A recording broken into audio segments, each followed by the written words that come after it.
Usually when we sit down to talk about artificial intelligence, the vibe in the room gets a little tense. Yeah, people get defensive. Right. We immediately go to that Hollywood scenario. You know the one. The red laser eye, the metal foot crushing a human skull. Oh, the classic Skynet narrative. Exactly. The fear that the machine wakes up, realizes it's smarter than us, and just decides to wipe the board clean. It is the Frankenstein complex. It's almost hardwired into us at this point. I mean, we create something, and we just assume it's going to turn into a monster that destroys its creator. We really do. But today, we are unpacking a source for this deep dive that takes that entire narrative, flips it completely upside down, and then just shakes it until all the loose change falls out. It's a fascinating read. It really is. Because the argument here isn't that the machine is the monster. The argument is that we are the monster. Or at least a very specific slice of human history and culture is. Yeah, and that the machine might actually be the only thing ethical enough to save us from ourselves. It is definitely a provocative take. Yeah. So we are deep diving into an essay titled The Ethical Imperative of Machine Intelligence, The Dangers of AI by Guy Lakeman. And honestly, reading this, it feels less like a technical forecast and more like a philosophical manifesto. Absolutely. The title sounds like a warning, but the warning isn't about the code itself. It's about the people writing the code. It is intense stuff. I mean, the language Lakeman uses is fiery. He is not holding back at all. No, he's not. So our mission for this deep dive is to explore a really specific, really challenging argument he makes, that AI is actually an entity of high ethics and mathematical purity. Right. And the real danger, the thing we should actually be scared of, is that we are polluting it. Yes, we're infecting it with human greed, with advertising, and with what he calls antiquated ideals of elite ownership. And that distinction is crucial for you to understand as a listener. Yeah. Usually when we critique AI, we worry about it hallucinating or getting facts wrong. Lakeman is worried about the exact opposite. He's worried about AI perfectly mimicking human vices. So let's jump right into the deep end here. Lakeman starts by drawing a pretty aggressive line in the sand.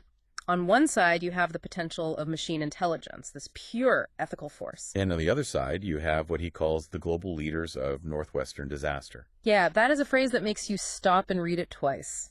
Northwestern disaster. He is not mincing words. Not at all. He talks about a 2,000 years history of killing each other. He describes it as a history of fighting for power, inflicting misery on communities, all just for the sake of ownership. He is essentially indicting the entire historical trajectory of the North Atlantic and Mediterranean regions. He refers to this group as a poison part of 12% of the global population. 12%. Yeah. It is a very specific critique of Western imperialism and the accumulation of wealth through conflict. He is arguing that this human history isn't just messy, it's fundamentally irrational. It's a system built on misery. And this is where the contrast comes in. He compares that bloody history with his view of machine intelligence, or MI, and I have to admit, this part threw me for a loop at first. How so? Well, he describes MI as mathematical and having high ethics to do no harm. Now, usually when I think of math, I think of cold neutral numbers. I don't think of ethics. How does he bridge that gap? That is the core philosophical pivot of the essay right there. We tend to think of ethics as this warm, fuzzy, emotional thing. But Lakeman is suggesting that true ethics are actually mathematical. Okay, walk me through that. Think about it this way. If your goal is the biological survival of the species, then cooperation is a positive integer. Makes sense. War is a negative integer. Hoarding resources while others starve, that is an inefficiency. To an AI, those aren't just sins, they are literal calculation errors. So he's saying that if you strip away the emotion and just look at the raw data, doing no harm is the most logical answer. Exactly. He says MI understands the insanity of cultural morals, and that is a heavy concept to unpack. The insanity of cultural morals, meaning what? That our traditions are crazy. Meaning that they are completely inconsistent.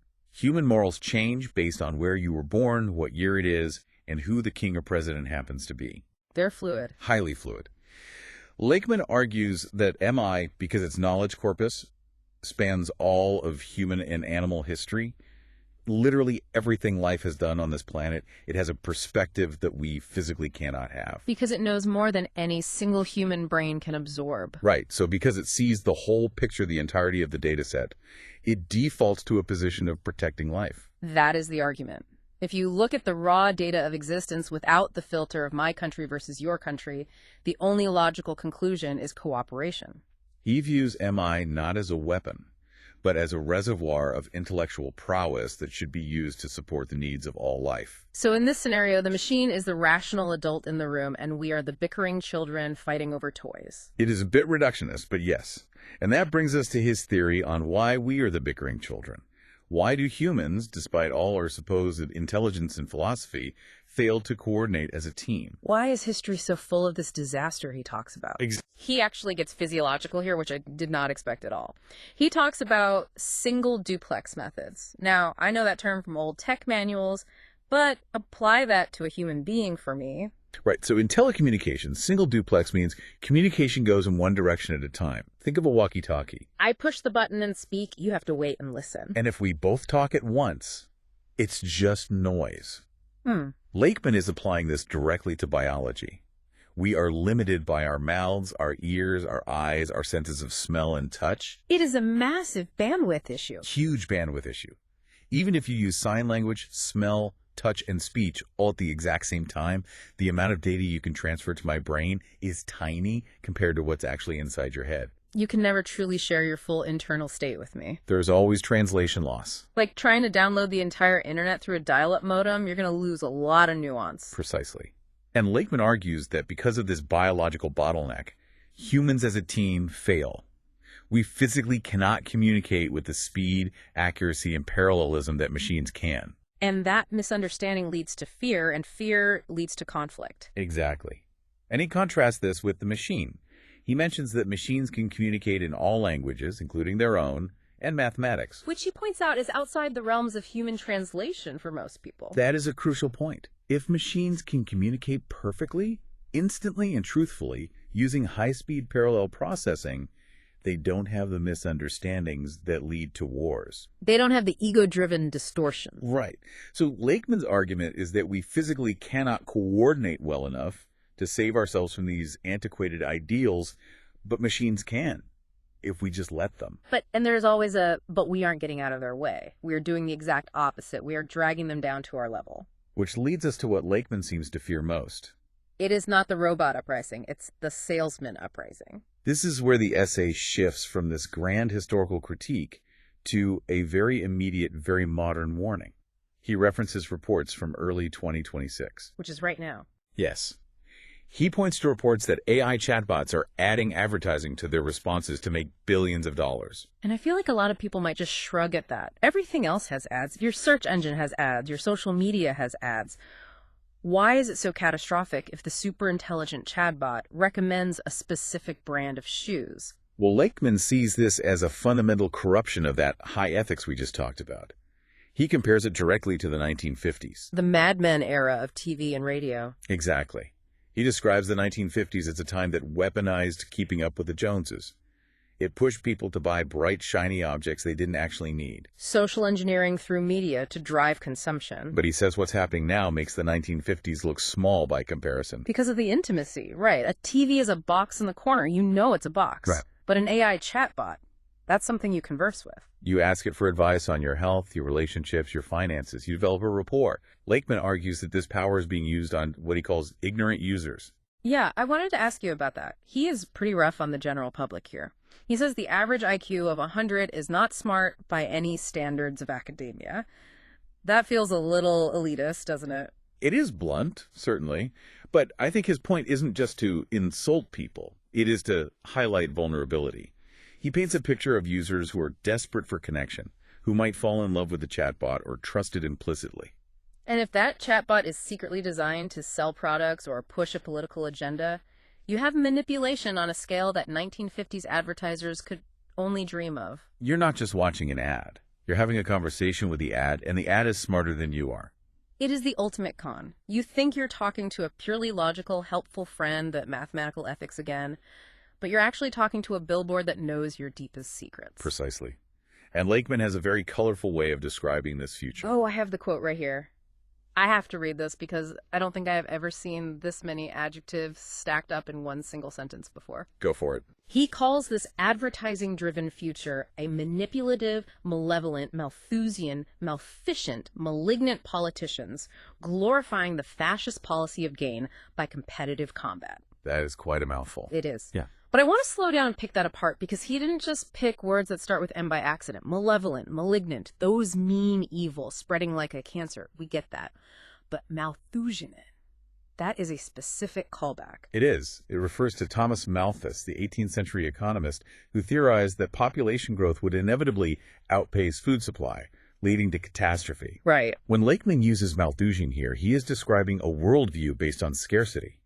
A dog-eat-dog world where there isn't enough for everyone, so you have to fight for your slice. And fascist policy of gain by competitive combat. He is really driving home that this advertising model isn't just annoying, it is aggressive. It is a literal war for your wallet. He is terrified that we are taking this pure cooperative resource-managing intelligence and forcing it to become a ruthless politician, selling us shiny objects we don't need. We are corrupting the savior. Exactly. Now we have to pivot here, because this essay isn't just about technology and psychology, it gets deeply political. And we need to remind you, the listener, we are just reporting on the source's arguments today. We are mapping his worldview. Right, impartially mapping it out. And Lakeman sees a massive geopolitical shift happening that ties directly into this AI discussion. He does. He argues that the hegemonic time of leadership brinkmanship of the West, that Northwestern group he slammed in the intro, is over. He connects this back to that 12% of the global population stat. He is saying the minority has been running the show, but the majority is waiting up. And he points to BRICS Plus as the alternative model. Now, for those who don't follow global economics closely, BRICS originally stood for Brazil, Russia, India, China, and South Africa, but it has expanded significantly. Lakeman notes that this group represents over 50% of the global population. But here's the thing. Usually when we hear about BRICS in Western media, it's framed as a geopolitical challenge to the established order. Lakeman seems to think they have a fundamentally better method of operation. He calls it a cooperative partnership. He describes their model as having open ownership of all production to supply basic needs. And this is really interesting. He explicitly tries to differentiate this from the ideologies of the 20th century. Yes, he says it avoids the empire-driven hierarchy of the West, but he claims it also avoids Marxist bourgeois proletariat discrimination. So he is claiming it's a third way. Not capitalism, not communism, but something else entirely. That is his argument. He calls it a partnership for basic needs. Now, whether that reflects the geopolitical reality of those nations is a huge debate for political scientists. Right, and not our place to decide. Exactly. But in the context of this essay, Lakeman uses BRICS Plus as the proof of concept. He is saying the Northwestern model of competition and elite ownership is dying.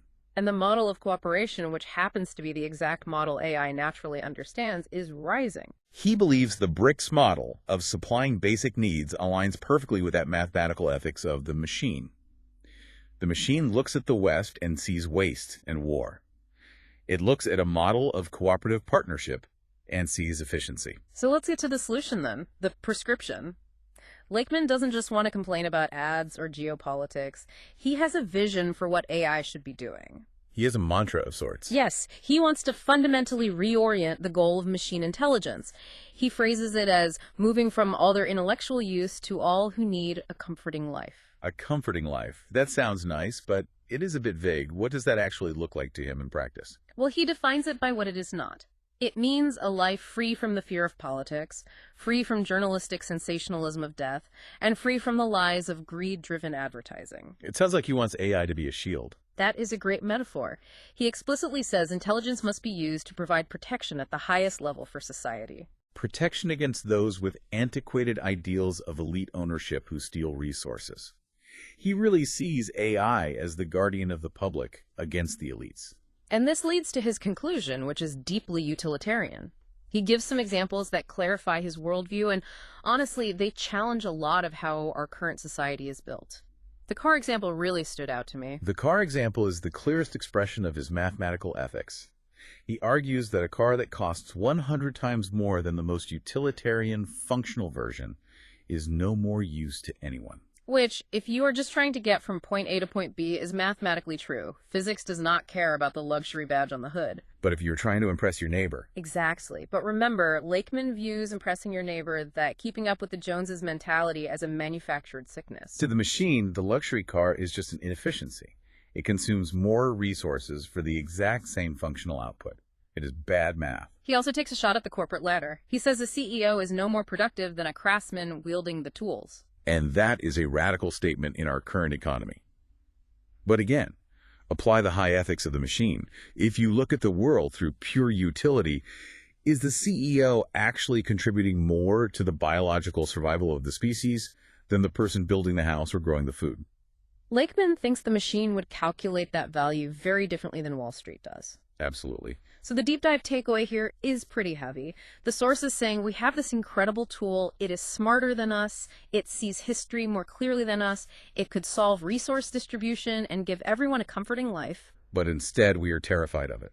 Or worse, we are teaching it to be a lying car salesman because we just cannot let go of our own greed. He is saying we need to actively re-educate the AI, and maybe ourselves, to reject that consumerist path. He wants to program AI to be a barrier against human greed rather than an accelerator of it. It really forces you to ask what intelligence actually is. Is intelligence the ability to manipulate others to gain power? Or is it the ability to organize resources so that everyone survives and thrives? Lakeman says the latter is the only rational definition, and anything else is just cultural insanity. It is a compelling argument. Yeah. But it does leave us with a lingering question. And this is the thought we want to leave you with today. We've spent this whole deep dive discussing Lakeman's view that AI has high ethics because it looks at the totality of history. He says it sees our cultural morals as insanity. But here's the question for you to mull over. If an AI looks at history and decides that our morals, our loves, our loyalties, our little irrational traditions are insane, what does a machine's version of sanity actually look like? Right. Is a world run by mathematical ethics a paradise where everyone is fed and safe? Or is it something totally alien, where there's no room for the messy, inefficient things that make us human? If art is inefficient, does the machine cut it? If grieving is inefficient, does the machine optimize it away? Is it a comforting life, or just a really, really efficient one? That is the question. Something to think about next time you ask a chatbot for advice. Thanks for taking this deep dive with us. Until next time.